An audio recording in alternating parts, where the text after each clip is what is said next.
Čašnička v bare požiadala o občianske preukazy. Pre Patrika to opäť bola príležitosť, keď musel bojovať s rozporom medzi svojou vnútornou identitou a oficiálnymi dokladmi.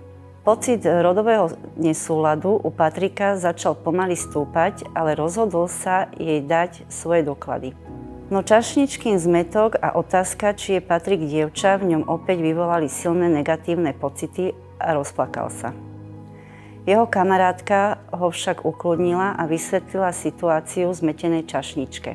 Následne sa čašnička ospravedlnila za svoje nedorozumenie a prejavila pochopenie voči Patrikovej situácii.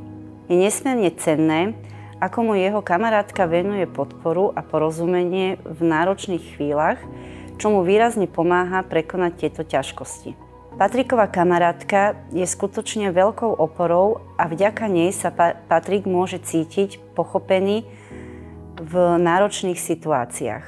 Napriek všetkým nepríjemným situáciám sa Patrik nenechal odradiť a rozhodol sa žiť svoj autentický život bez zábran.